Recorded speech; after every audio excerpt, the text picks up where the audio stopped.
Bonjour à toutes et à tous, j'espère que vous allez bien. Merci d'être venus. Alors je me présente, je m'appelle Navid, je suis élève au Lab 14. Le Lab 14, c'est une formation dispensée par le Théâtre 14. Pendant un an, on traverse différents stages avec des intervenants du monde professionnel qui nous transmettent et partagent leur façon de voir le jeu, la scène. Et voilà, et je vous présente mes camarades qui se présenteront eux-mêmes, mais je vous présente Alia qui est avec moi, François, Julie et Laetitia. Et on est les 6 du Lab 14. Merci beaucoup. Oui, il en manque un, mais il va arriver. Alors, moi j'ai décidé de vous lire un extrait du Vadémécum sur la laïcité rédigé par le ministère de l'Éducation et de la Jeunesse de 2024. J'ai choisi de vous lire la préface, l'introduction et la présentation parce qu'on y trouve des citations, comment les hommes politiques et les femmes politiques parlent de ce principe de laïcité, les outils donnés au corps enseignant pour le transmettre à la jeunesse et des définitions. Donc je trouvais ça intéressant. Voilà. Alors, préface. L'école de la République est la quintessence et le premier vecteur de notre humanisme républicain. Pour se perpétuer, nos valeurs et nos principes doivent être expliqués et transmis à chaque génération nouvelle. Jean-Michel Blanquer, ministre de l'Éducation nationale, de la jeunesse et des sports, 2020. Qu'est-ce qui fait l'unité et au-delà qu'est-ce qui fait l'unité de l'école et au-delà de notre société? Un ensemble de principes et de valeurs qui forment un tout cohérent, constitutionnellement garanti, et dont l'école est à la fois l'incarnation la plus aboutie et le lieu de construction. Pape Ndiaye, ministre de l'Éducation nationale et de la jeunesse, 2023. Principe cardinal de notre République française, la laïcité a pour vocation historique de fonder l'unité de notre pays dans une loi commune et de garantir l'accès à une culture partagée. Gabriel Attal, ministre de l'Éducation nationale et de la jeunesse, 2023. Le premier devoir d'une république est de faire des républicains, rappelait le grand pédagogue Ferdinand Buisson. Si faire des républicains, c'est d'abord constituer des sujets libres par l'instruction, cette construction républicaine ne se réduit pas au rappel incantatoire de l'héritage des Lumières. Elle est un processus inachevé qu'il faut sans cesse recommencer. C'est dans cette perspective que mes prédécesseurs ont initié et régulièrement mis à jour les 3 ouvrages qui, depuis la rentrée 2021, composent ce guide républicain. Il est aujourd'hui une ressource nécessaire pour que chacun puisse s'imprégner de cet esprit qui anime l'école de la République. Nous assistons en effet, depuis quelques années, à des phénomènes de repli sur soi, de remise en cause des principes et règles qui régissent notre vie en société. Les équipes éducatives font face à une recrudescence des contestations et des instrumentalisations du principe de laïcité, mais également au refus de certains enseignements sur fond de revendications communautaires. Ces difficultés se doublent aujourd'hui d'une violence qui vise délibérément l'école pour ce qu'elle est, le lieu privilégié de l'émancipation par l'instruction. Ainsi, portons-nous à jamais le deuil de nos collègues, les professeurs Samuel Paty et Dominique Bernard, lâchement assassinés parce qu'ils étaient des acteurs de notre héritage républicain et des passeurs de cette liberté par le savoir. L'avenir de la République dépend de notre capacité à transformer les antagonismes et les incertitudes en concepts éclairants pour chacun et chacune. Nous voulons donner aux professeurs, personnels d'éducation, directeurs d'école et chefs d'établissement les moyens de transmettre et d'expliquer les valeurs de liberté, d'égalité et de fraternité qui fondent, hier comme aujourd'hui, notre projet républicain. Le coffret du guide républicain constitue en ce sens un socle de références et de ressources claires sur lesquelles l'école peut s'appuyer, dans le cadre notamment de l'enseignement moral et civique, mais aussi, bien au-delà, dans tous les apprentissages et pour l'amélioration du climat scolaire. Avec l'idée républicaine, Le Conseil des sages de la laïcité et des valeurs de la République a sollicité des spécialistes pour définir 29 notions structurantes pour notre société et constituer une anthologie de textes fondamentaux. La République à l'école, ouvrage élaboré par l'ensemble des groupes disciplinaires de l'Inspection générale, propose de nombreux points d'appui pédagogique, du cycle 3 à la terminale, qui montrent combien les principes et les valeurs de la République irriguent les contenus d'enseignement de toutes les disciplines. Ce volume aborde également la question de l'application du principe de laïcité dans le cadre spécifique de la vie scolaire, qui fait désormais l'objet d'un chapitre dédié complétant cette nouvelle édition. Le vadémécum La laïcité à l'école, qui a donné lieu à un travail précis et approfondi de la part des directions du ministère et du Conseil des sages de la laïcité et des valeurs de la République, appréhende des situations concrètes et développe, au sein de nombreuses fiches pratiques, des repères juridiques et des pistes d'action éducative et pédagogique. Depuis le vote de la loi du 15 mars 2004, voici tout juste 20 ans, beaucoup a été fait pour consolider le socle républicain de l'école. Élaboration et diffusion de la charte de la laïcité à l'école, institution des équipes académiques valeurs de la République et du Conseil des sages de la laïcité et des valeurs de la République, ou encore mise en œuvre d'un vaste plan de formation de tous les membres de l'institution scolaire. Nous devons, ensemble, poursuivre et amplifier cet effort. Je sais pouvoir compter sur l'engagement de chacun, chacune, pour faire vivre et partager collectivement les valeurs de notre République et de son école. Le guide républicain continuera à nous y aider. Nicole Belloubet, ministre de l'Éducation nationale et de la jeunesse.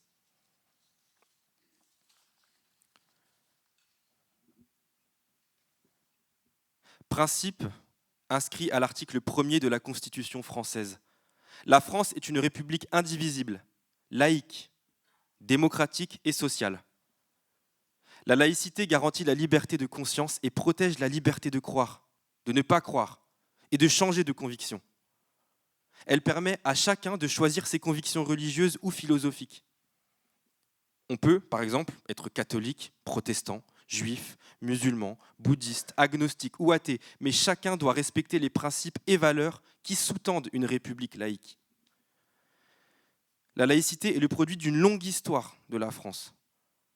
La séparation des églises et de l'État a été établie par la loi de 1905, mais l'idée de la neutralité religieuse de l'État et du respect de tous les cultes remonte au moins au XVIIe siècle. Les principaux textes proscrivant le prosélytisme et la propagande religieuse dans les établissements primaires publics ont, quant à eux, plus d'un siècle d'existence. Les lois Ferry de 1882 et loi Goblet de 1886. Le 13e alinéa du préambule de la Constitution de 1946 dispose que « organisation de l'enseignement public gratuit et laïque à tous les degrés est un devoir de l'État ». Toutes les dispositions prises pour appliquer le principe de laïcité dans les diverses instances de la sphère publique traduisent ce projet d'émancipation de tous les êtres humains. Elles assurent la liberté de conscience et l'égalité en droit de chacun et permettent la fraternité entre tous. La laïcité interdit à quiconque de se prévaloir de ses croyances religieuses pour s'affranchir des règles communes régissant les relations entre collectivités publiques et particuliers. La loi démocratique prime les lois religieuses.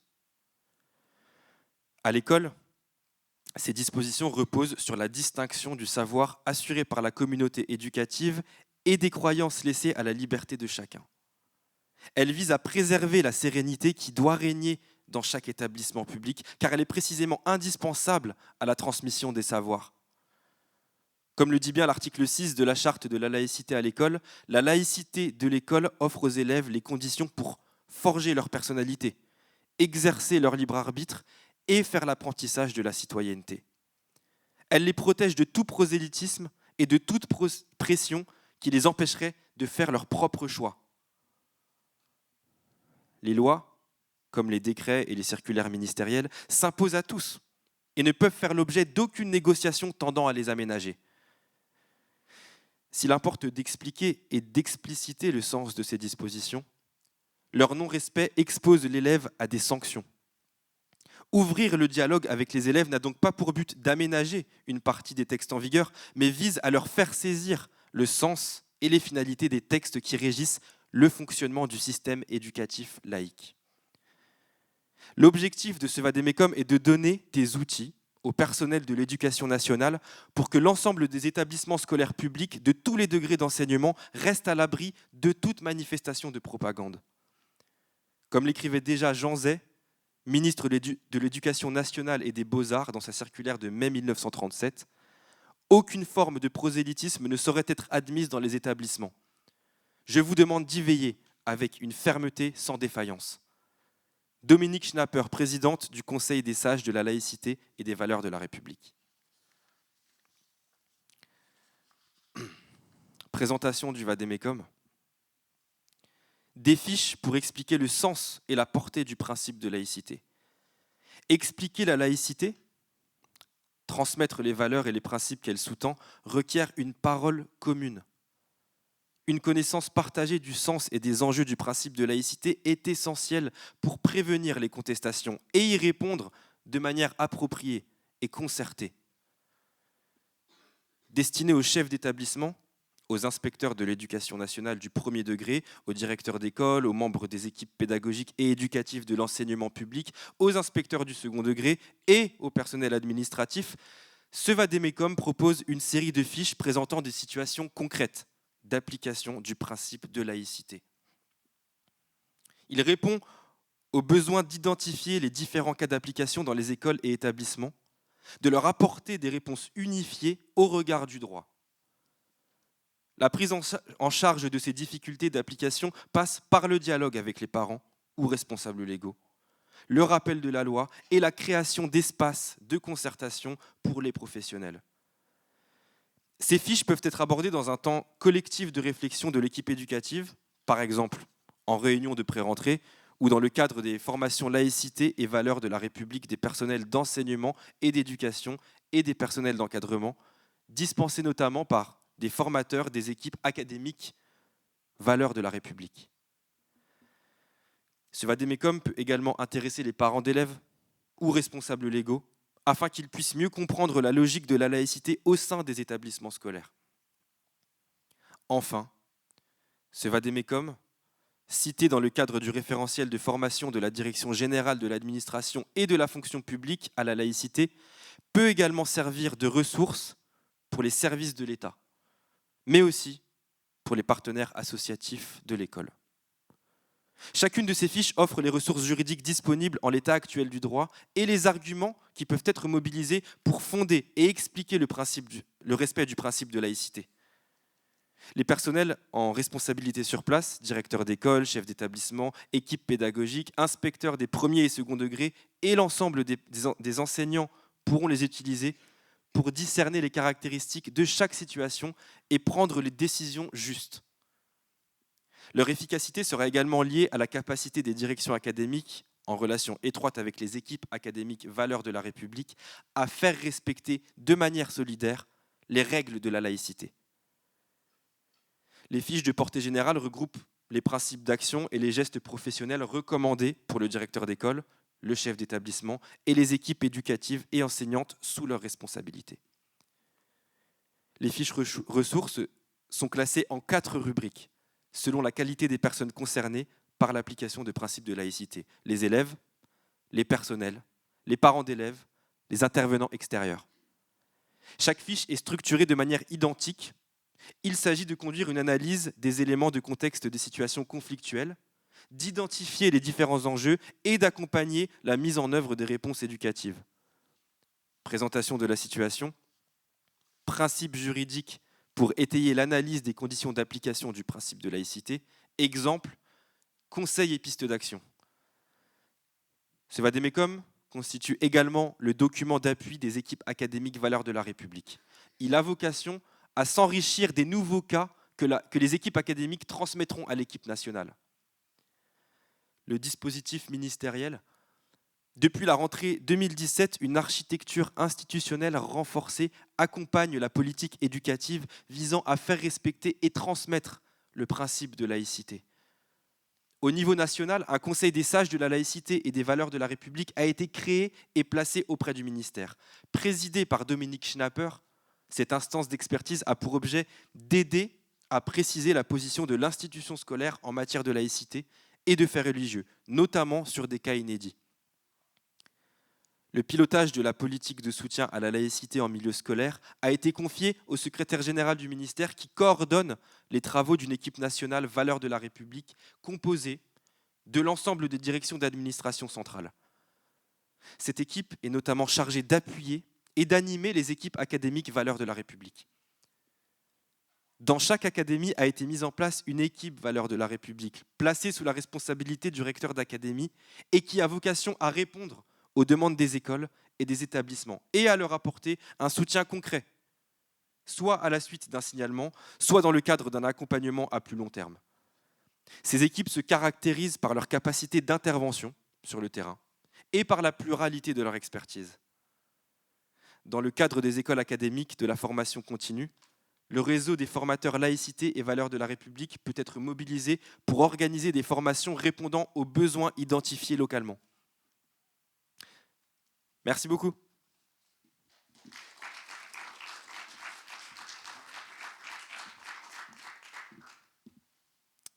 Bonjour.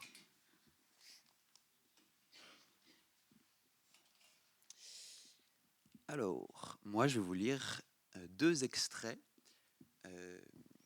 issus du débat sur la loi de 1905. Un premier qui va traiter sur l'interdiction des processions. Je vais bouger le micro. Le premier donc qui portera sur l'interdiction des processions entre Maurice Allard et M. Ribot. Donc Maurice Allard qui est du Parti socialiste et M. Ribot du centre droit. Et un deuxième qui lui portera sur le débat donc sur l'interdiction du port du costume ecclésiastique entre Charles Chabert, qui est radical socialiste intransigeant, contre M. Briand, qui est ce qu'on appelle rapporteur, c'est-à-dire un socialiste modéré. Voilà.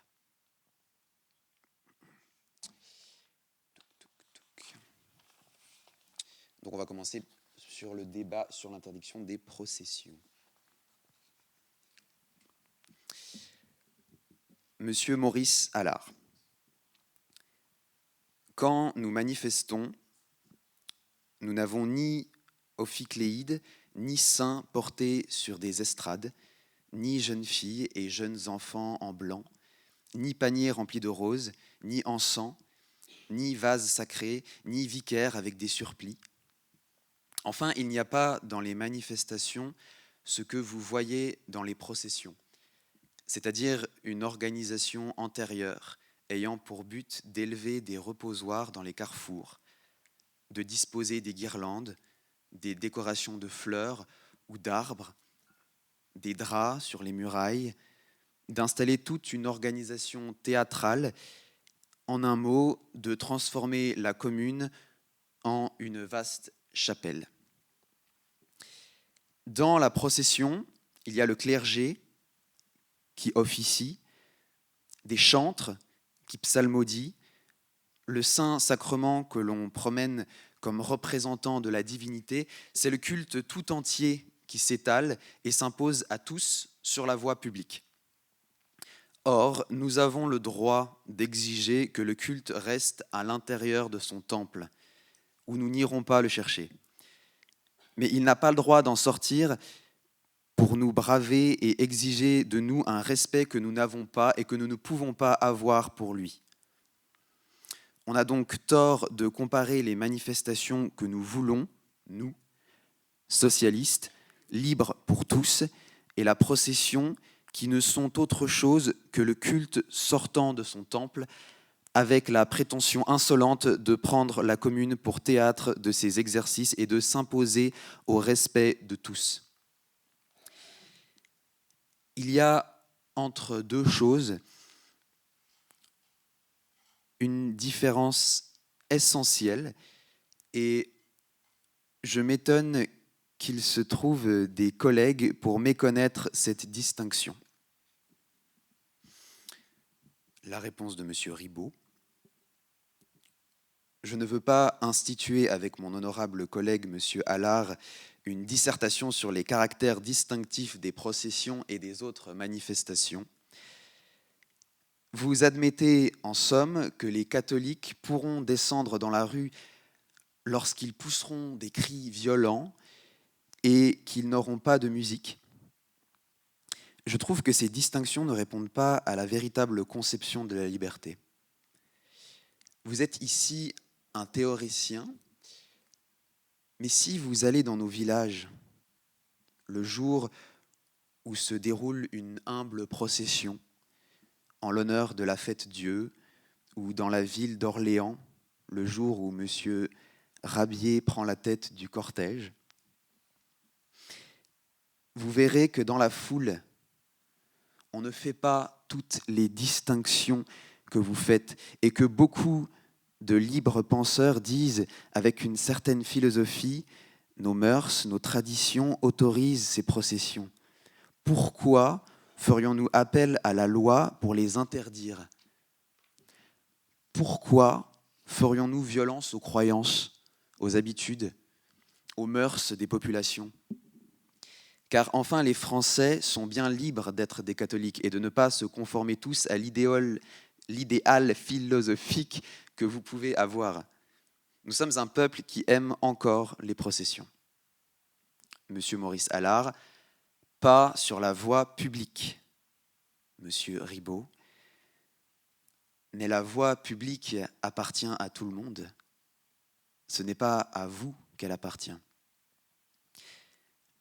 Pourquoi des maires qui peut-être sont anti-catholiques, qui ne partagent aucune des croyances catholiques, accordent-ils très libéralement dans les communes le libre passage aux processions ?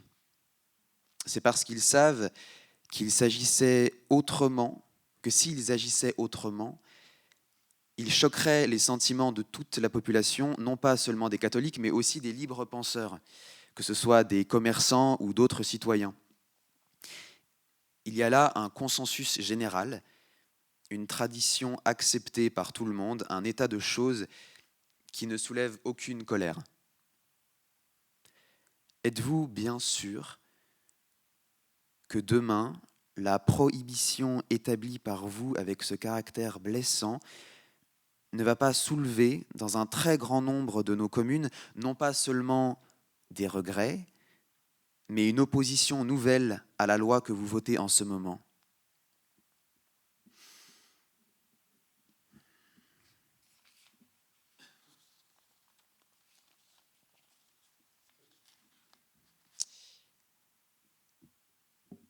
Et maintenant, le débat sur l'interdiction du port du costume ecclésiastique qui oppose Charles Chabert et M. Briand.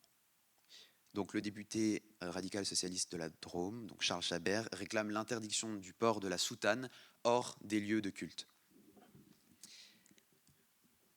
Autrefois, notamment au courant du XVIIIe siècle, il n'y avait rien d'extraordinaire dans le port d'un costume spécial par les ecclésiastiques.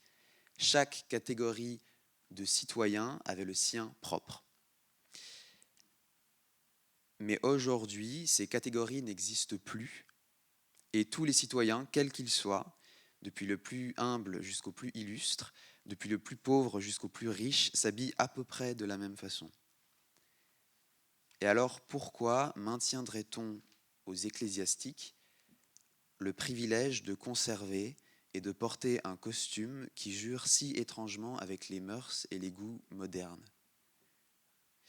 Si vous ne supprimez pas la soutane, les prêtres continueront seuls à la porter. Le privilège sera, je le veux bien, supprimé en droit, mais il subsistera en fait. D'autre part, vous avez dû être témoin des manifestations diverses que provoque assez souvent dans nos villes le passage d'une soutane. Les unes s'inspirent, il est vrai, de sentiments religieux, parfois même fanatiques, mais les autres proviennent de sentiments absolument contraires et exposent les prêtres à de désagréables surprises. Eh bien, ne devons-nous pas empêcher que cet état de choses se perpétue ? supprimer le costume, et aussitôt le prêtre, devenu une unité ordinaire dans la foule immense, échappe à son supérieur, s'évade de cette tyrannie monstrueuse de tous les instants. Il s'évade vers le siècle, vers les idées, vers la vie. Messieurs, le costume ne rend pas seulement le prêtre prisonnier de son évêque, il le rend prisonnier de sa longue formation cléricale, prisonnier de son milieu étroit, prisonnier de sa propre ignorance, je dirais presque de sa propre sottise. Il est évident que c'est à cause du costume qu'il y a une telle distance, une telle antinomie entre les séculiers et les ecclésiastiques. Voyez ce jeune prêtre qui passe dans la rue, son regard est intime, timide, presque fuyant, son pas est lent et compassé, sa tête est penchée sur l'épaule, ses mains qui se perdent dans de larges manches sont croisées sur sa poitrine. Est-ce un homme ? Est-ce un homme ? Oui, peut-être, car toute règle comporte des exceptions, mais dans la plupart des cas, on peut répondre hardiment non. Eh bien, à cet homme intelligent, je le reconnais, mais pour ainsi dire, moralement déformé, ôtez sa robe, mêlez-la à la foule qui s'agite autour de lui, faites qu'il puisse à son aise respirer, lever la tête, causer avec n'importe qui sans arrondir ses phrases et prendre des pauses extraordinaires. C'est ainsi que vous lui ferez faire un pas immense, que vous libérerez son cerveau. Ce n'est pas, je le répète, en tyran que je parle, mais en homme soucieux de la liberté et de la dignité humaine. De cet adversaire de la société moderne, faisons, en l'habillant comme tout le monde, un partisan de nos idées, un serviteur du progrès. De cet esclave, faisons un homme. C'est ce que je vous demande au nom de la logique, au nom de l'humanité. Et la réponse de M. Briand: Messieurs, au risque d'étonner l'honorable M. Chabert, je lui dirais que le silence du projet de loi au sujet du costume ecclésiastique, qui paraît le préoccuper si fort, n'a pas été le résultat d'une omission, mais bien au contraire d'une délibération mûrement réfléchie. Il a paru à la commission que ce serait encourir, pour un résultat problématique, le reproche d'intolérance et même s'exposer à un danger plus grave encore, le ridicule. Que de vouloir, par une loi qui se donne pour but d'instaurer dans ce pays un régime de liberté au point de vue confessionnel, imposer aux ministres des cultes l'obligation de modifier la coupe de leurs vêtements. Je ferai du reste observer à l'honorable M. Chabert que le problème n'est pas aussi simple ni aussi facile à résoudre qu'il semble le supposer. Ce que notre collègue voudrait atteindre dans la soutane, c'est le moyen qu'elle procure de se distinguer facilement des autres citoyens. Mais la soutane, une fois supprimée, M. Chabert peut être sûr que si l'Église devait y trouver son intérêt, l'ingéniosité combinée des prêtres et des tailleurs aurait tôt fait de créer un vêtement nouveau, qui ne serait plus la soutane, mais se différencierait encore assez du veston et de la redingote pour permettre aux passants de distinguer au premier coup d'œil un prêtre de tout autre citoyen. L'honorable M. Chabert a visité certains pays. Il a pu constater que les pasteurs protestants ont des chapeaux d'une forme particulière, des redingotes d'une coupe spéciale qui ne le cèdent en rien à la soutane comme signe distinctif du caractère de ceux qui les portent. Quant au prestige dont jouit la religion dans nos campagnes, je crois qu'il serait téméraire de l'attribuer uniquement à la forme du vêtement que portent les prêtres.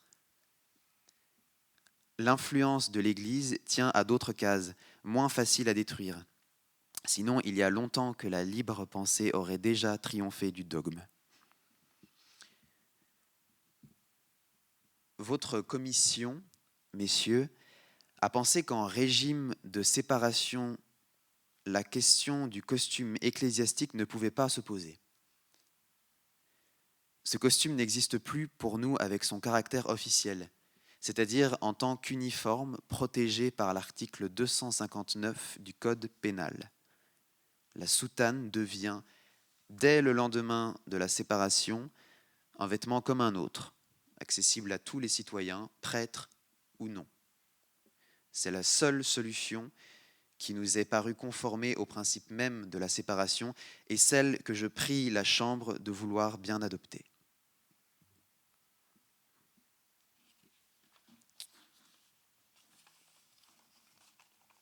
Merci beaucoup.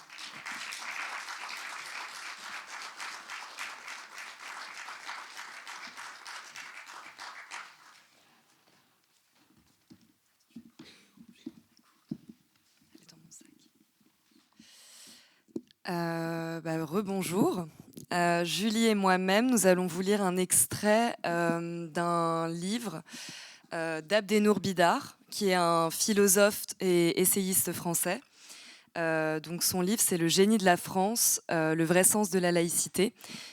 L'hypothèse de dire que la politique est une dimension sacrée conviendra sans doute à celles et ceux qui, hier comme aujourd'hui, ont voulu sacraliser la République et sa laïcité, mais elle ne me convainc pas.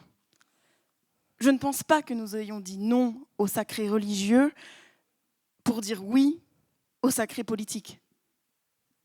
Il me semble plutôt que le génie de la France est d'avoir dit non aux deux, et que nous sommes le pays d'une double rébellion face au sacré, le pays qui n'a pas seulement commencé par dire non au sacré religieux en s'émancipant de l'autorité du pape et de son Église, mais qui a continué son chemin d'insoumission en disant non aussi au sacré politique.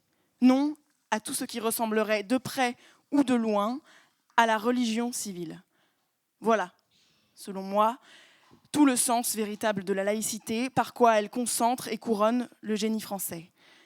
La laïcité consacre, sans mauvais jeu de mots, tout le sens véritable, tout ce par quoi elle concentre et couronne le génie français. Qu'il soit religieux ou politique.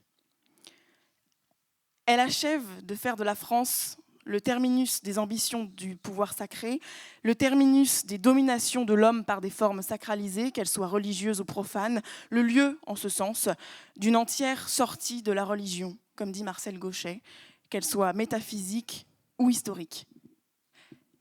Et pourtant, la tentation a bien été là, présente depuis la fin du XIXe siècle en particulier, de faire de la République un veau d'or. Pour les antimodernes, cette nouvelle idole était quelque chose d'insupportable à cause de sa médiocrité.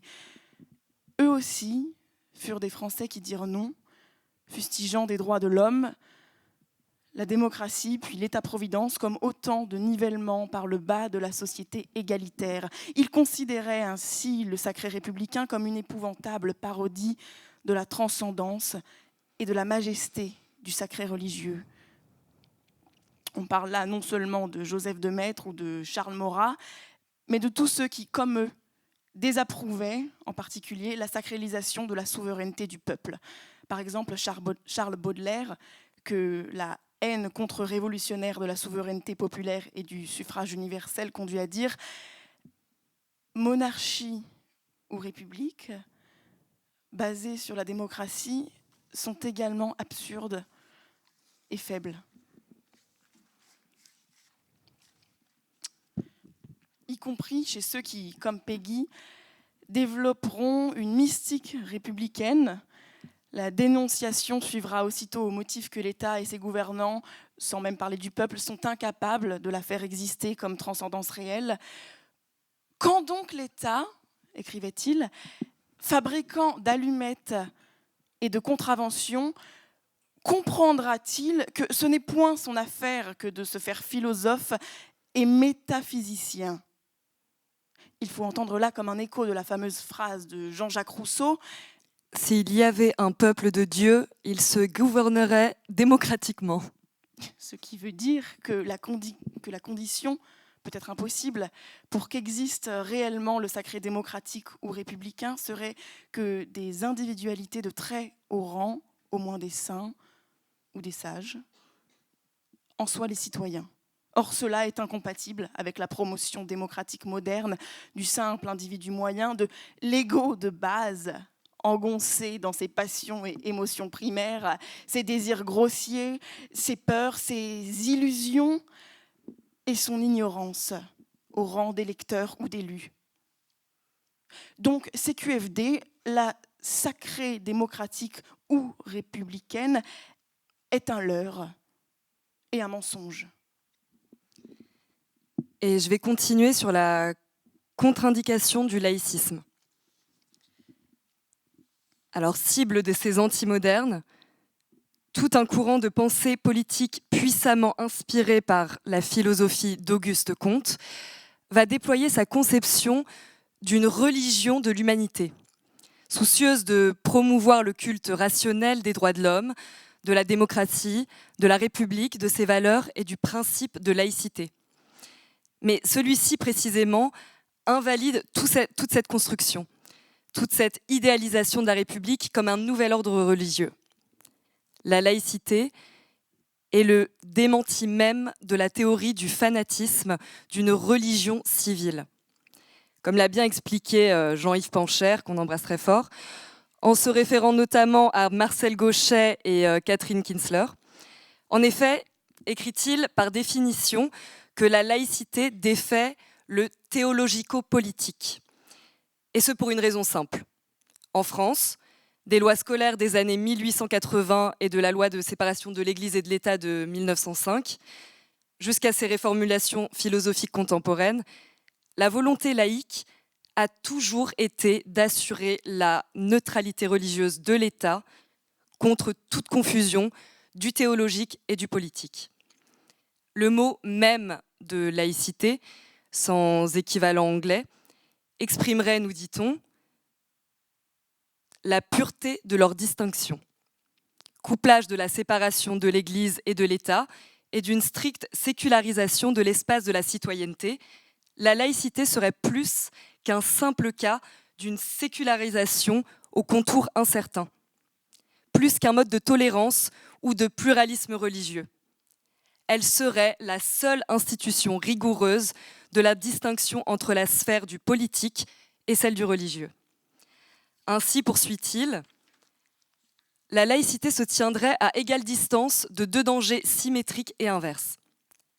Elle suppose d'abord à ce qu'elle nomme le cléricalisme,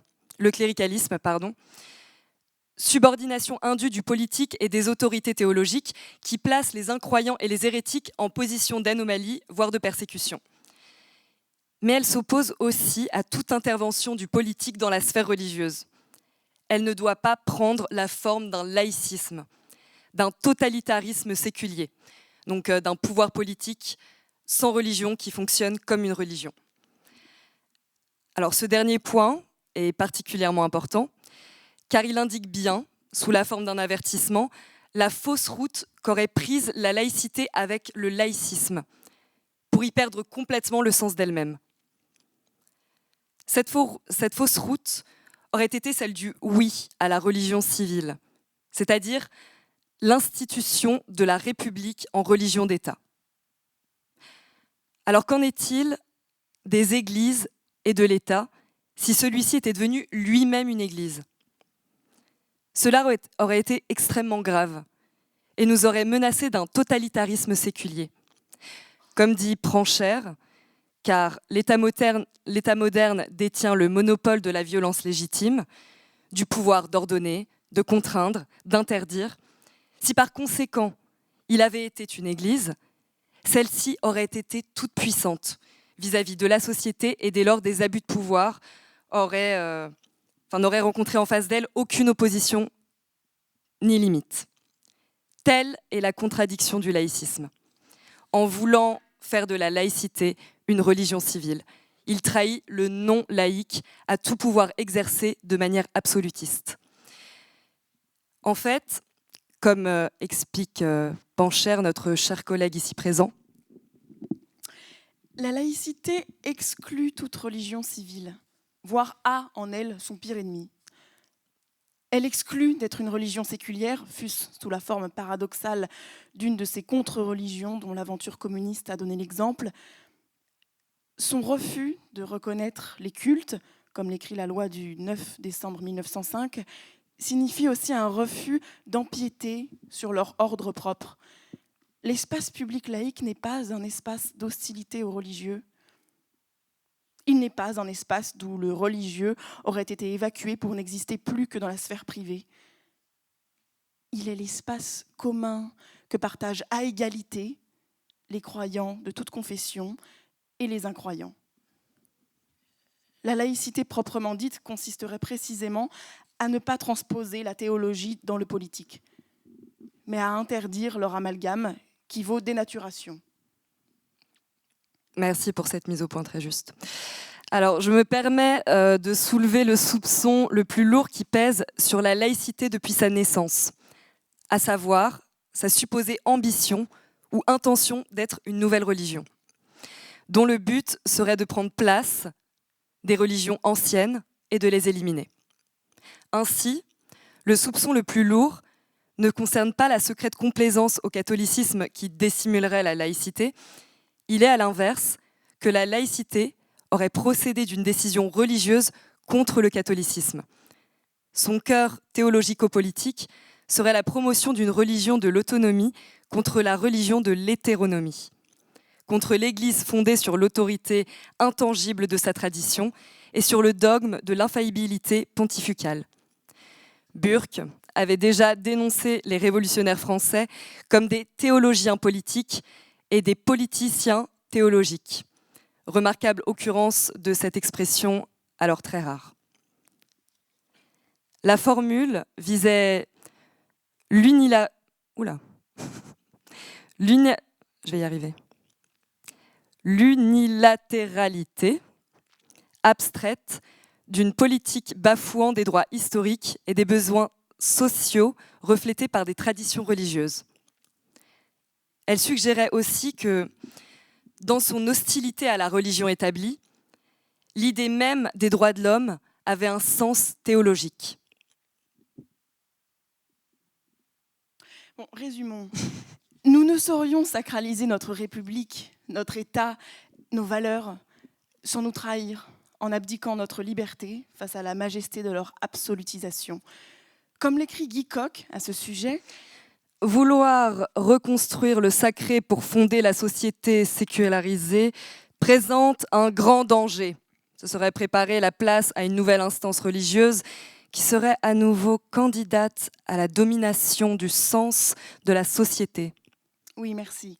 Par sa laïcité qui nous en préserve, la France est ainsi le pays d'un double non, au sacré politique comme au sacré religieux. Qui plus est, si nous nous souvenons de ce qui a été évoqué précédemment dans ce livre, que je vous invite à lire, au sujet des manquements historiques et actuels de la République à sa promesse, nous ne saurions avoir l'indécence de la sacraliser. Si en effet nous lui accordons le statut d'une statue, la sacralité d'une idole, alors sa vénération nous ferait renoncer à tout devoir critique vis-à-vis de nous-mêmes, renoncer aussi au devoir de demander pardon pour nos exactions à ceux qui les ont subies ou les subissent aujourd'hui, renoncer enfin à nous engager à réduire l'écart entre la théorie de la promesse républicaine et sa réalité. Bref, nous retomberions dans l'écueil de tous les nationalismes passés ou présents qui caractérisent précisément par cette sacralisation de la nation dont la vanité aveugle totalement sur soi et prédispose aussi bien au fascisme qu'au totalitarisme. Merci beaucoup. Merci.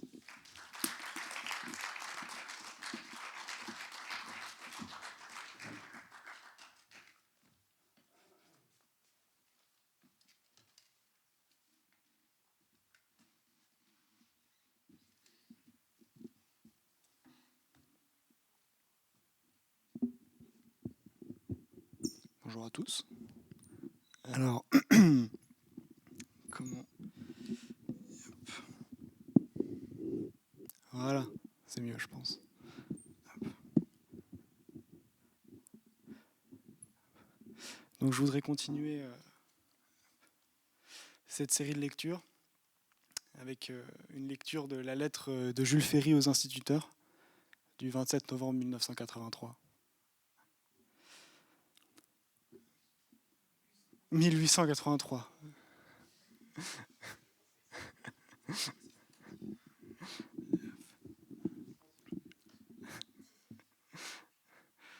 Monsieur l'instituteur, l'année scolaire qui vient de s'ouvrir sera la seconde année d'application de la loi du 28 mars 1882. Je ne veux pas la laisser commencer sans vous adresser personnellement quelques recommandations qui, sans doute, ne vous paraîtront pas superflues, après la première expérience que vous venez de faire du régime nouveau. Des diverses obligations qu'il vous impose, celle assurément qui vous tient le plus à cœur, celle qui vous apporte le plus lourd surcroît de travail et de soucis, c'est la mission qui vous est confiée de donner à vos élèves l'éducation morale et l'instruction civique. Vous me serez gré de répondre à vos préoccupations en essayant de bien fixer le caractère et l'objet de ce nouvel enseignement. Et pour mieux y réussir, vous me permettrez de me mettre un instant à votre place, afin de vous montrer, par des exemples empruntés au détail, même de vos fonctions, comment vous pourrez remplir, à cet égard, tout votre devoir et rien que votre devoir. La loi du 28 mars se caractérise par deux dispositions qui se complètent sans se contredire. D'une part, elle met en dehors du programme obligatoire l'enseignement de tout dogme particulier. D'autre part, elle y place au premier rang l'enseignement moral et civique. L'instruction religieuse appartient aux familles et à l'Église. L'instruction morale à l'école. Le législateur n'a donc pas entendu faire une œuvre purement négative. Sans doute, il a eu pour premier objet de séparer l'école de l'Église, d'assurer la liberté de conscience et des maîtres et des élèves, de distinguer enfin deux domaines trop longtemps confondus. Celui des croyances, qui sont personnelles, libres, variables, et celui des connaissances, qui sont communes et indispensables à tous, de l'aveu de tous.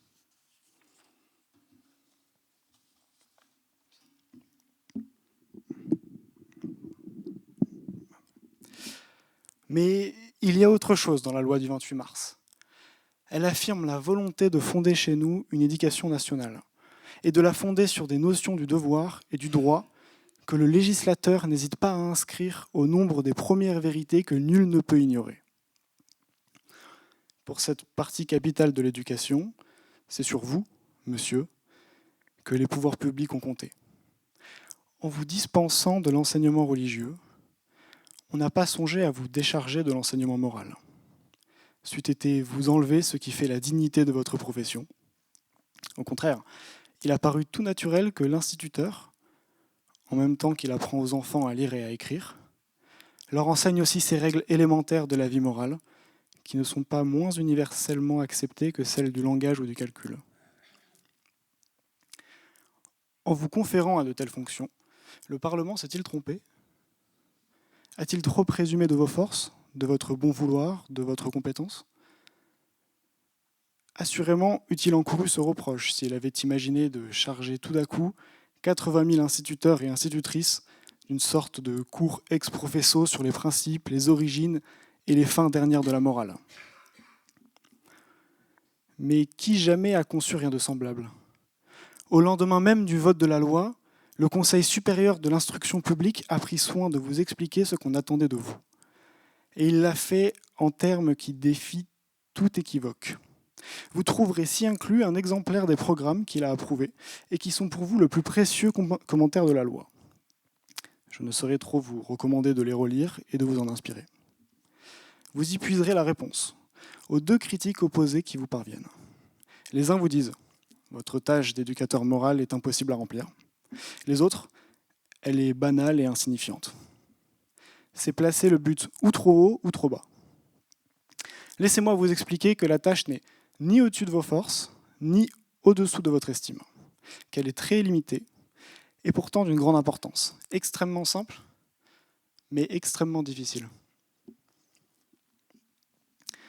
J'ai dit que votre rôle, en matière d'éducation morale, est très limité. Vous n'avez à enseigner, à proprement parler, rien de nouveau, rien qui ne vous soit familier comme à tous les honnêtes gens. Et quand on vous parle de mission et d'apostolat, vous n'allez pas vous y méprendre. Vous n'êtes point l'apôtre d'un nouvel évangile. Le législateur n'a voulu faire de vous ni un philosophe, ni un théologien improvisé. Il ne vous demande rien qu'on ne puisse demander à tout homme de cœur et de sens.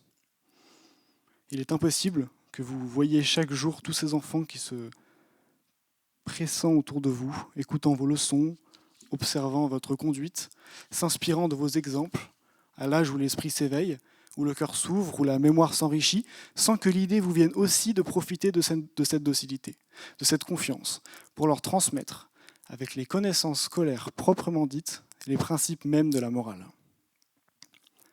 J'entends simplement cette bonne et antique morale que nous avons reçue de nos pères et mères et que nous honorons tous de suivre dans les relations de la vie, sans nous mettre en peine d'en discuter les bases philosophiques. Vous êtes l'auxiliaire et à certains égards le suppléant du père de famille. Parlez donc à son enfant comme vous voudriez que l'on parlât au vôtre, avec force et autorité. Toutes les fois qu'il s'agit d'une vérité incontestée, d'un précepte de la morale commune, avec la plus grande réserve. Dès que vous risquez d'effleurer un sentiment religieux dont vous n'êtes pas juge. Si parfois vous étiez embarrassé pour savoir jusqu'où il vous est permis d'aller dans votre enseignement moral, voici une règle pratique à laquelle vous pourrez vous tenir. Au moment de proposer aux élèves un précepte, une maxime quelconque, demandez-vous s'il se trouve à votre connaissance un seul honnête homme qui puisse être froissé de ce que vous allez dire. Demandez-vous si un père de famille, je dis un seul, présent à votre classe et vous écoutant, pourrait de bonne foi refuser son assentiment à ce qu'il vous entendrait dire. Si oui, abstenez-vous de le dire. Sinon, parlez hardiment. Car ce que vous allez communiquer à l'enfant, ce n'est pas votre propre sagesse, c'est la sagesse du genre humain. C'est une de ces idées d'ordre universel que plusieurs siècles de civilisation ont fait entrer dans le patrimoine de l'humanité. Si étroit que vous semble peut-être un cercle d'action aussi tracé, faites-vous un devoir d'honneur de ne jamais sortir.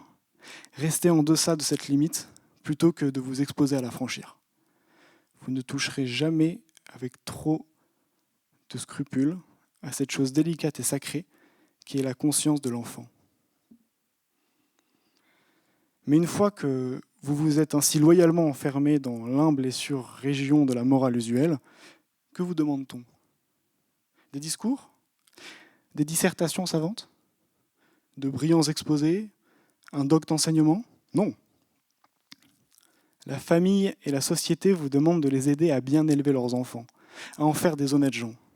C'est dire qu'elles attendent de vous non des paroles, mais des actes. Non pas un enseignement de plus à inscrire au programme, mais un service tout pratique que vous pouvez rendre au pays, plutôt encore comme un homme que comme un professeur. Il s'agit plus là d'une série de vérités à démontrer, mais ce qui est tout autrement laborieux, d'une longue suite d'influences morales à exercer sur ces jeunes êtres. À force de patience, de fermeté, de douceur, d'élévation dans le caractère et de puissance persuasive, on a compté sur vous pour leur apprendre à bien vivre par la manière même dont vous vivrez avec eux et devant eux. On a osé prétendre pour vous que, d'ici quelques générations, les habitudes et les idées des populations au milieu desquelles vous aurez exercé attestent les bons effets de vos leçons de morale. Ce sera dans l'histoire, honneur particulier pour notre corps enseignant d'avoir mérité d'inspirer aux chambres françaises cette opinion qu'il y a dans chaque instituteur, dans chaque institutrice.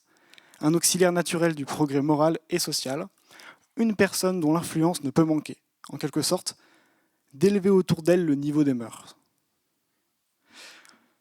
Ce rôle est assez beau pour que vous n'éprouviez nul besoin de l'agrandir. D'autres se chargeront plus tard d'achever l'œuvre que vous ébauchez dans l'enfant et d'ajouter à l'enseignement primaire de la morale un complément de culture philosophique ou religieuse. Pour vous, bornez-vous à l'office que la société vous assigne et qui a aussi sa noblesse. Posez dans l'âme des enfants les premiers et solides fondements de la simple moralité.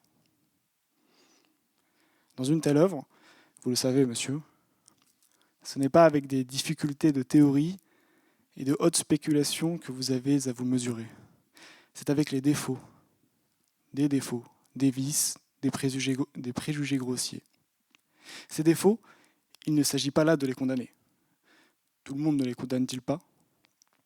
Mais de les faire disparaître par une succession de petites victoires, obscurément remportées. Il ne suffit donc pas que vos élèves aient compris et retenu vos leçons. Il faut surtout que leur caractère s'en ressente. Ce n'est donc pas dans l'école, c'est surtout hors de l'école qu'on pourra juger ce qu'a valu votre enseignement. Au reste, voulez-vous en juger par vous-même dès à présent et à voir si votre enseignement est bien engagé dans cette voie ? La seule bonne. Examinez s'il a déjà conduit vos élèves à quelques réformes pratiques. Vous leur avez parlé, par exemple, du respect de la loi. Si cette leçon ne les empêche pas, au sortir de la classe, de commettre une fraude, un acte, fût-il léger, de contrebande ou de braconnage, vous n'avez rien fait encore. La leçon de morale n'a pas porté. Ou bien vous leur avez expliqué ce que c'est que la justice et que la vérité. En sont-ils assez profondément pénétrés pour aimer mieux avouer une faute que la dissimuler par un mensonge, pour se refuser à une indélicatesse ou à un passe-droit en leur faveur ? Vous avez flétri l'égoïsme et fait l'éloge du dévouement. Ont-ils, le moment d'après, abandonné un camarade en péril pour ne songer qu'à eux-mêmes ? Votre leçon est à recommencer. Et que ces rechutes ne vous découragent pas. Ce n'est pas l'œuvre d'un jour de former ou de déformer une âme libre. Il y faut beaucoup de leçons, sans doute, des lectures, des maximes écrites, copiées, lues et relues. Mais il y faut surtout des exercices pratiques, des efforts, des actes, des habitudes. Les enfants ont, en morale, un apprentissage à faire, absolument comme pour la lecture ou le calcul. L'enfant qui sait reconnaître et assembler des lettres ne sait pas encore lire. Celui qui sait les tracer l'une après l'autre ne sait pas écrire. Que manque-t-il à l'un ou à l'autre ? La pratique, l'habitude, la facilité, la rapidité et la sûreté de l'exécution. De même, l'enfant qui répète les premiers préceptes d'instinct, alors seulement la morale aura passé de son esprit dans son cœur et elle passera de là dans sa vie. Il ne pourra plus la désapprendre. De ce caractère tout pratique de l'éducation morale à l'école primaire, il me semble facile de tirer les règles qui doivent vous guider dans le choix de vos moyens d'enseignement. Une seule méthode vous permettra d'obtenir les résultats que nous souhaitons. C'est celle que le Conseil supérieur vous a recommandée.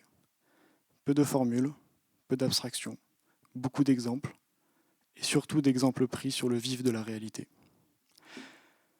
Ces leçons veulent un autre ton, une autre allure que tout le reste de la classe.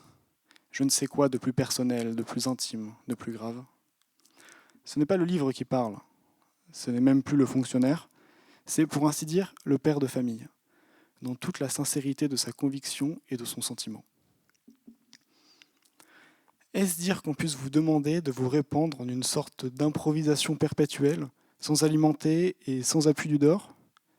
Personne n'y a songé. Et bien loin de vous manquer, les secours extérieurs qui vous sont offerts ne peuvent vous embarrasser que par leur richesse et leur diversité.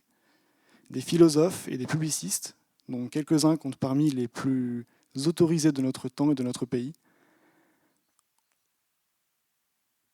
ont tenu à honneur de se faire vos collaborateurs.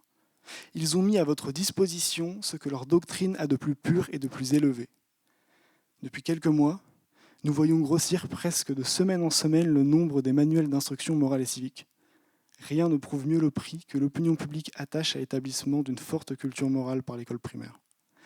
L'enseignement laïque de la morale n'est donc estimé ni impossible, ni inutile, puisque la mesure décrétée par le législateur a éveillé aussitôt un si puissant écho dans le pays. Il dépend de vous, monsieur, j'en ai la certitude, de hâter par votre manière d'agir le moment où cet enseignement sera partout, non pas seulement accepté, mais apprécié, honoré, aimés comme ils méritent de l'être. Les populations mêmes dont on a cherché à exciter les inquiétudes ne résisteront pas longtemps à l'expérience qui se fera sous leurs yeux.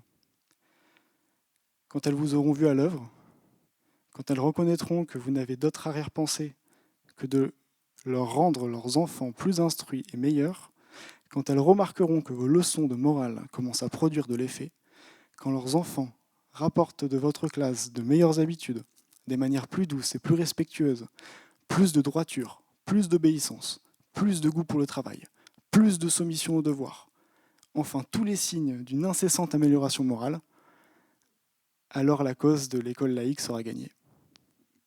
Le bon sens du père et le cœur de la mère ne s'y tromperont pas. Et ils auront besoin qu'on leur apprenne ce qu'ils vous doivent d'estime, de confiance et de gratitude. J'ai essayé de vous donner, monsieur, une idée aussi précise que possible d'une partie de votre tâche qui est, à certains égards, nouvelle, qui de toutes est la plus délicate. Permettez-moi d'ajouter que c'est aussi celle qui vous laissera les plus intimes et les plus durables satisfactions. Je serais heureux si j'avais contribué par cette lettre à vous montrer toute l'importance qui attache le gouvernement de la République et si je vous avais décidé à redoubler d'efforts pour préparer à notre pays une génération de bons citoyens. Recevez, monsieur l'instituteur, l'expression de ma considération distinguée. Le président du Conseil, ministre de l'Instruction publique et des Beaux-Arts, Jules Ferry.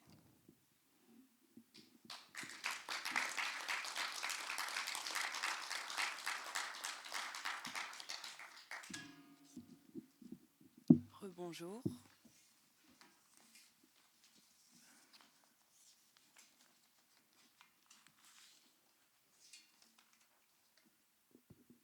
Alors, je vais clôturer donc cette matinée de lecture en vous lisant un premier texte qui m'est très cher, de Louis Bernet, et qui s'appelle « La distance juste ».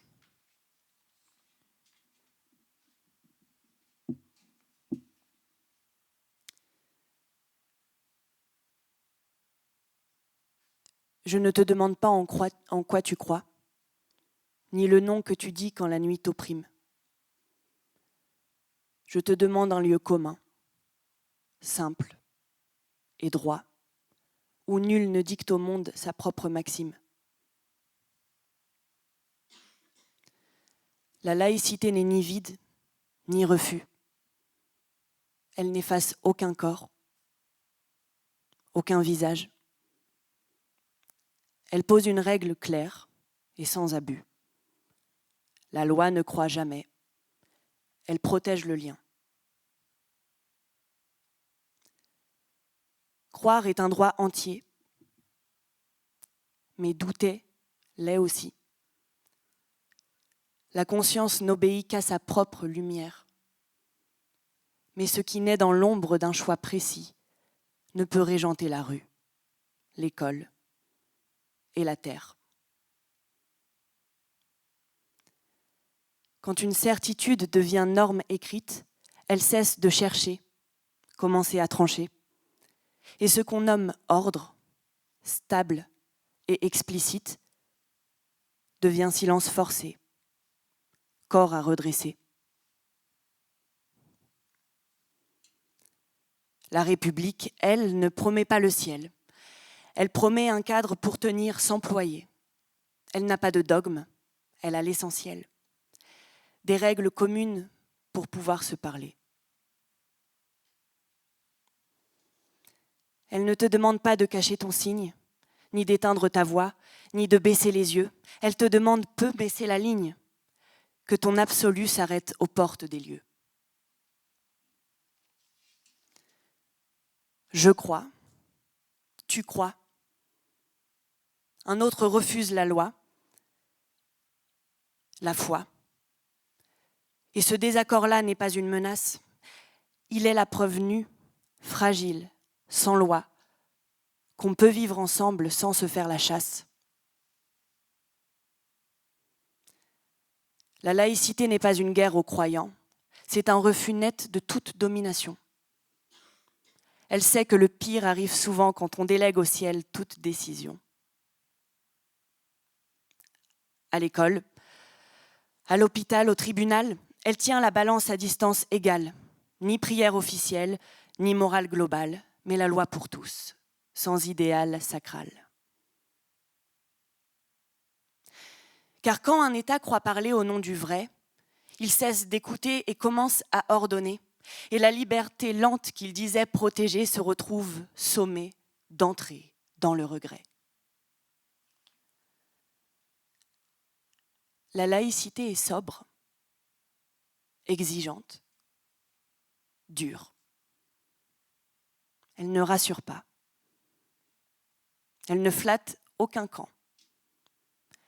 Elle demande du calme dans la blessure et du courage quand tout réclame un rang. Sans elle, que reste-t-il du pacte ? Des identités dressées comme lignes de front, des convictions armées jusqu'au moindre acte, des lois écrites pour exclure au nom du bon. Alors oui, ce principe est difficile à tenir. Il exige du temps, de l'écoute et du doute. Mais c'est le seul chemin que l'on ait su bâtir pour marcher côte à côte sans se perdre en route. La laïcité n'est pas un mot à brandir, c'est une pratique lente, imparfaite et fidèle. C'est tenir l'espace ouvert, sans faillir, pour que nul ne transforme sa foi en étincelle. Et si je la défends sans cri, sans fardeau, ce n'est pas contre toi, ni contre ta croyance.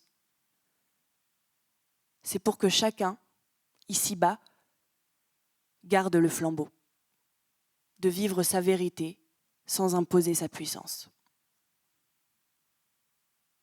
Merci.